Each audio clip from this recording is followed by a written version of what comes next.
Need your extractor cleaned or your starskip service? I don't believe in ghosts.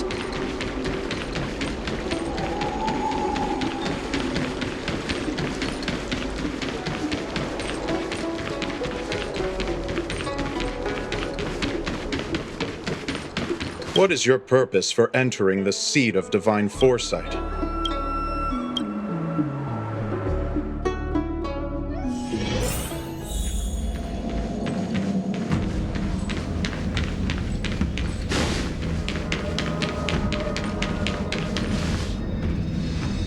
Earlier at the Palace of Astral, I introduced these guests from the Astral Express to you, Elder Hwyan. But with all the people around, we only exchanged pleasantries. Now, I'd like to officially introduce them to you. These three braved great dangers, accompanying me to perilous places, defeating the chief culprit Vantilia, and uncovering the conspiracies of the disciples of Sanctus Medicus. If you wish to know more, please, feel free to ask us.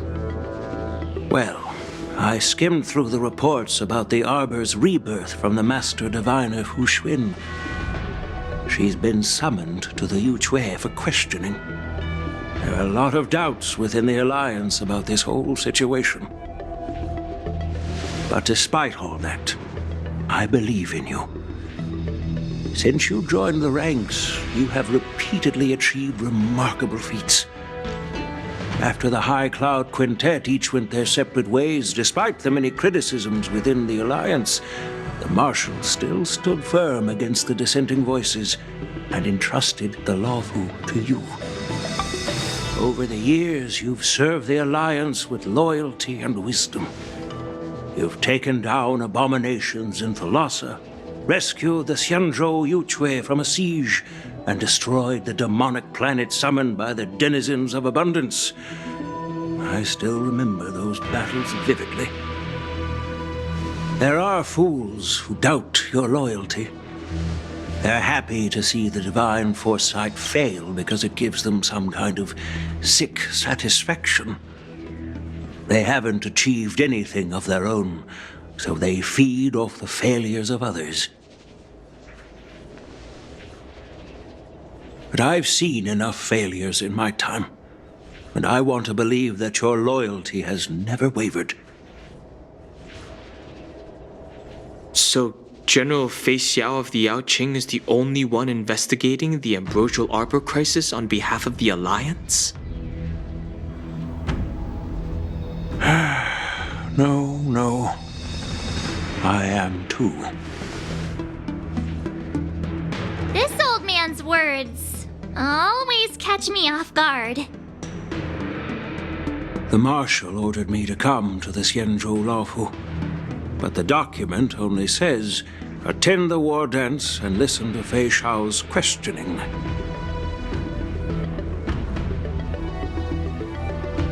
No need for that.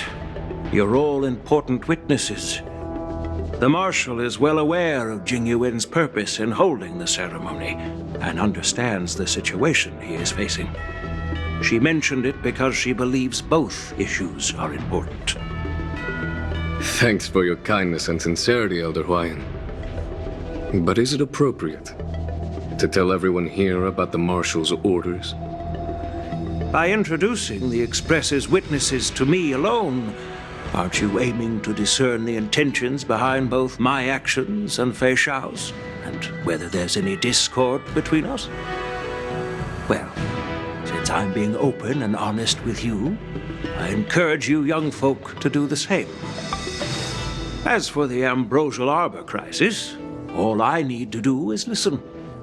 General Fei Xiao will be the one asking the questions. To be honest, I'm more concerned about the timely start of the war dance.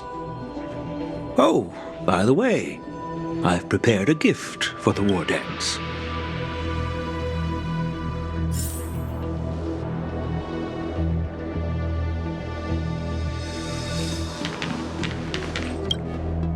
Yes, it's this case right here.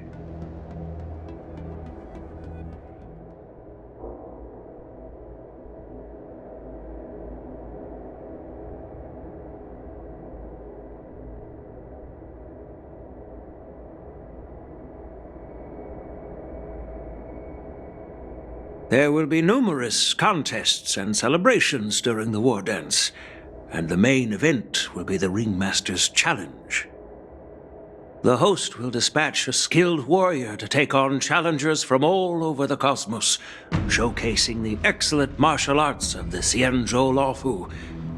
When you mentioned that the Astral Express would be attending the ceremony, I thought the High Elder of the Laofu would be the Ringmaster.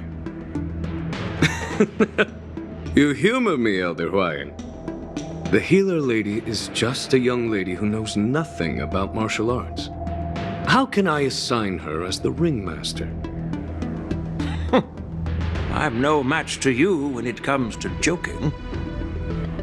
What's this box for? Why don't you open it, General Huayan? This sword case is intended for the War Dance's award. It's empty now, but in a few days, a precious sword will be delivered and stored inside. I don't mean to boast about our skills, but this sword represents the pinnacle of the Zhu-Ming's craftsmanship. It has a legendary history, full of heroic tales from foreign lands, tales that are too detailed to be summarized in just a few words. Since the delegation delivering the sword hasn't arrived yet, I'll just leave the case here for now. I've been wondering, who would be worthy of such a sword? And then it hit me. I can award it to the champion of the Ringmaster's Challenge. The ceremony's champion is sure to be a perfect match for the sword. Moreover, I hear that YANQING is an excellent swordmaster, and that he will be representing the Laofu as the Ringmaster, so it seems like a perfect gift for him. Thank you for your generosity, Elder Huayan. If you want to give me a sword, just say the word, Grandpa. No need to beat around the bush. You've got confidence, my girl, but I don't think you can best YANQING. I know you're all about swords, Miss YUNLI. It's just a shame that it's the sword that ultimately chooses its rightful master. Yeah, and even if someone gets their hands on such a precious sword, it'll probably end up in someone else's. The outcome of our duel at the Alchemy Commission is still up in the air. Since you're interested, why don't you represent the Xianzhou Juming and challenge me in the ring? That's exactly what I had in mind. Nobody knows who's gonna come out on top. It could be me, could be someone else. It'll probably be me. But whatever happens, it won't be him.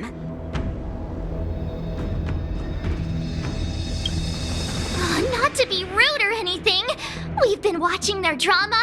I'm dying to find out who beats who. Quiet down. We have other guests here. I've prepared this sword to add some excitement to the ceremony, not to have you two squabble. It's not a good look for the Alliance. While you both seem confident that you'll win, you need to remember there can only be one winner and one loser in the ring, which could lead to hard feelings. Actually, I have an idea. We don't know who the winner will be, and it might not be either of you. But if you're eyeing that prize, you'll need to work together. I want you to take on an apprentice who will take part in the war dance and win at least one match. How does that make sense? In my humble opinion, while a Cloud Knight is commendable by securing victories, it's even more so to pass on your skills and spread the way of swordplay. I'd be greatly pleased if this apprentice could represent the Express in the war dance by displaying their Cloud Knight flair and prowess. Well, Elder Huayan's idea is quite interesting.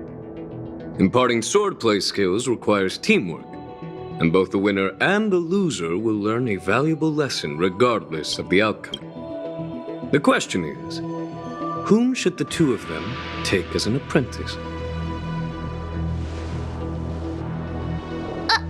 Huh? Who? Wait, me?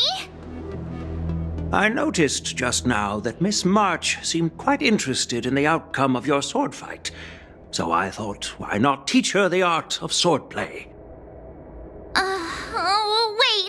Are you serious, General? Why am I being dragged into this all of a sudden? I've never practiced swordplay before. I'm a total newbie. You really think I can learn it? Well, you'll probably realize I have no hope and give up on me. And that'd be so embarrassing. Isn't this a perfect chance for you?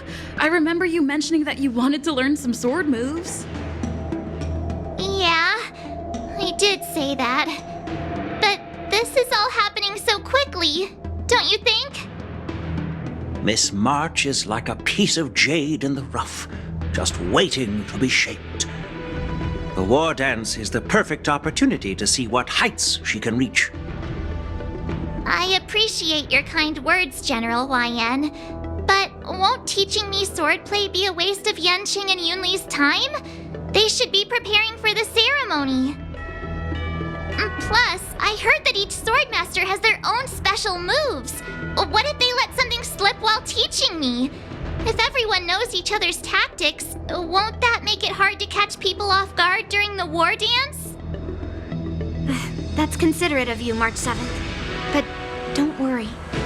It'll take you at least a decade of hard training before you can even start learning special moves. No need to freak out. A few Juming swordplay tricks will mean you'll be more than equipped. Really? Looks like March's curiosity has been piqued.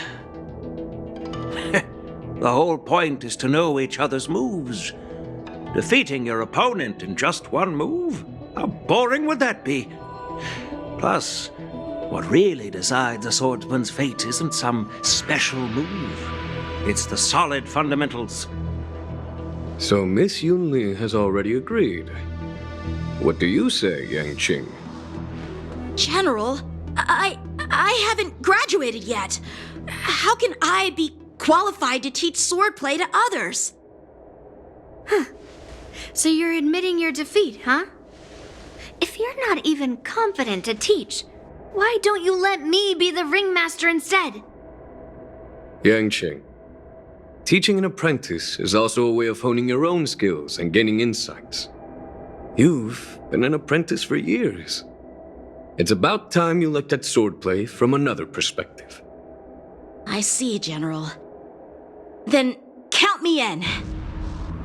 Now that YANQING has agreed too, it all comes down to Miss March giving her nod.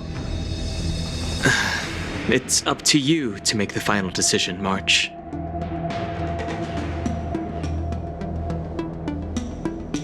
At least that way, I won't have to worry about you accidentally shooting me in the butt all the time.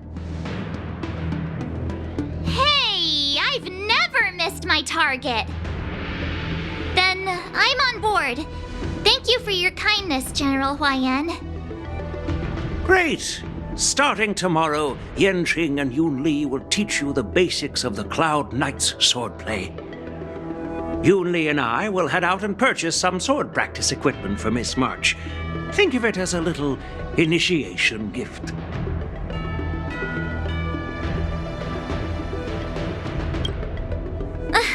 You're too kind.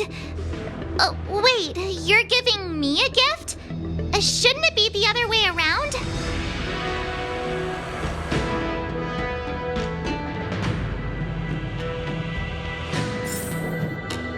General YN's gone.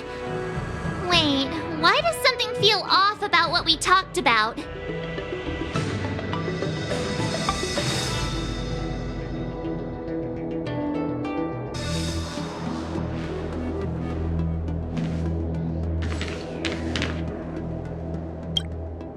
I think we strayed off topic.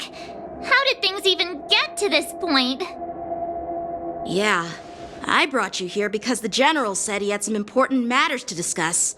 But how in the world did YUNLI and I suddenly become Miss March's swordplay mentors? Because General Huayan wants us to stick around on the Luofu for some time.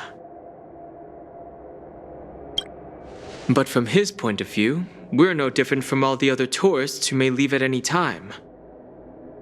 since the crew's actions were mentioned in the Luofu's operations log were given to the Alliance, he probably wants to see firsthand if we're as capable as the report claims, or if we're just some made-up excuse to save face.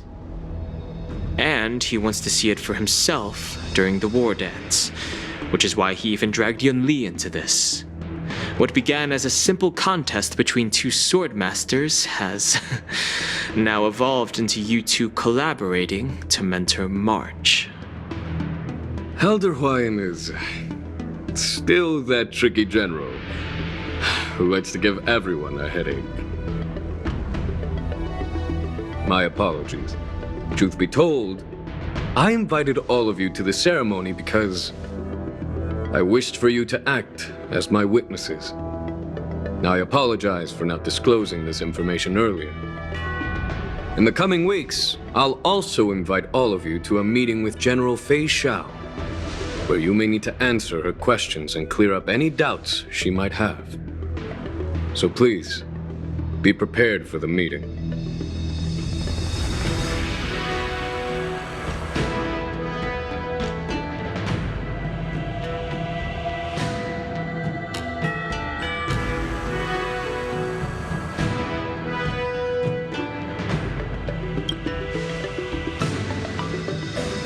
Did we do something wrong? We really did save the Luofu, so why do you want to sneak off like we're fugitives? Don't worry. No matter what happens, I'll stay here as a witness and answer any questions she might have. Thank you, everyone. General, I know there isn't much I can do to share your burden, but... As the Luofu ringmaster, I won't let anyone defeat me in the war dance. I know.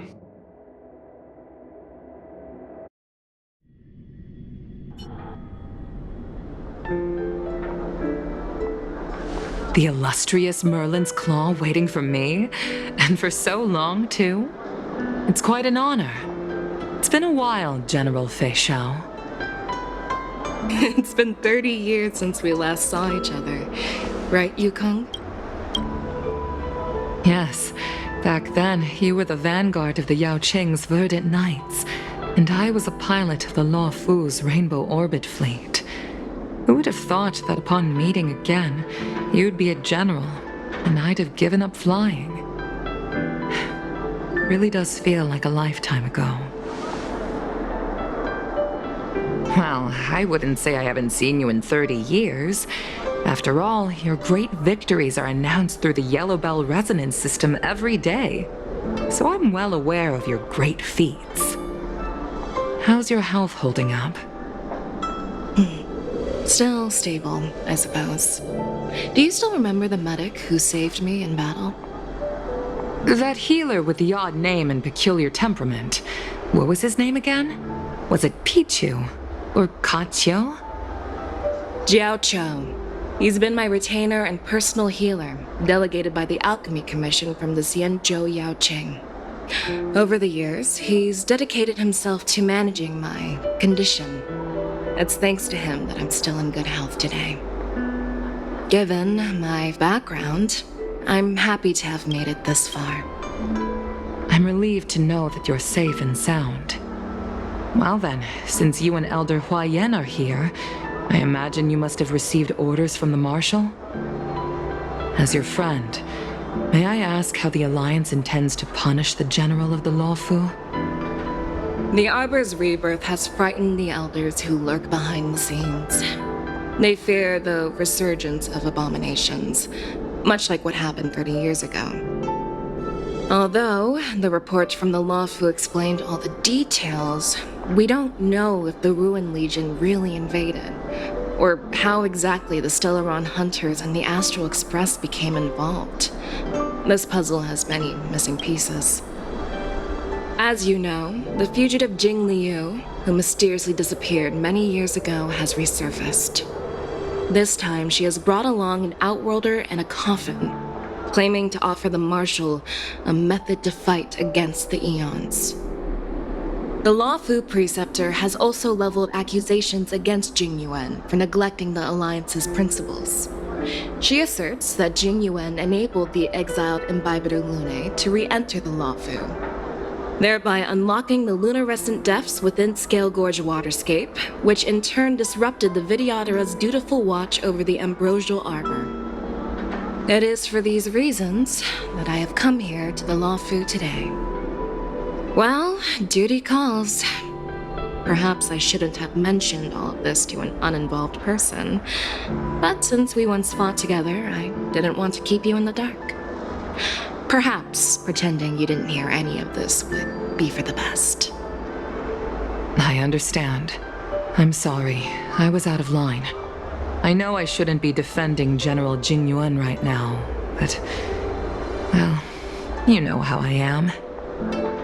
The Lawfu has enjoyed centuries of stability since the end of the sedition of Imbibitor Lunae, much of which can be attributed to General Jing Yuan's masterful strategizing. Unfortunately, for long-life species, enduring through the ages always culminates in a failure that undoes all previous achievements, a moment that our adversaries relish. That's true. And that's why I'm also here for another purpose. To visit Hule. Hule? You mean that Hule? The Borisin warhead? The same Hule who has been imprisoned in the Shackling prison for over 7 centuries? The nemesis of the Foxians who will never be forgiven and shall be imprisoned until the end of the cosmos. I can't quite remember the exact wording, but yes, the very same Hule. Usually, only emissaries from the Xianzhou Yaoqing Skyfaring Commission visit him once every century. Why do you have to visit him now, of all times? The Foxians and the Alliance made a pact to combat the abominations, aiming to achieve justice and free their kin. That werewolf monster is to be forever imprisoned in the dark recesses of the Shackling prison, facing unending retribution. Given the situation on the Lawfu, those on the Yaoqing are concerned about Hule's imprisonment. I'm afraid that the routine visit every century is no longer sufficient to ease their concerns. That's why I was sent here, to reassure them. It's all bad news. Well, not everything. There might be a silver lining. Oh, by the way, I found some clues about the thing you asked for. Tell me more. The Verdant Knights followed the route you mentioned and discovered the wreckage of the Whistling Flame ship. Unfortunately, there were no survivors and no cargo.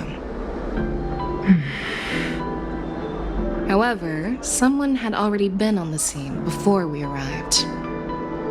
Our people? Or someone from the IPC? No, neither.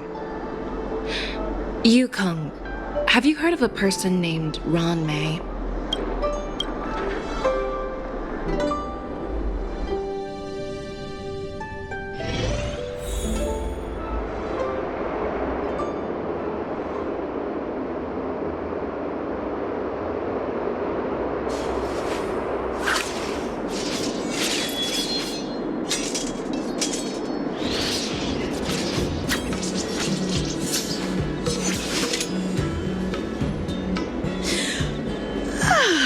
I'm still feeling sleepy. Did I oversleep? Where did March and Don Hung go?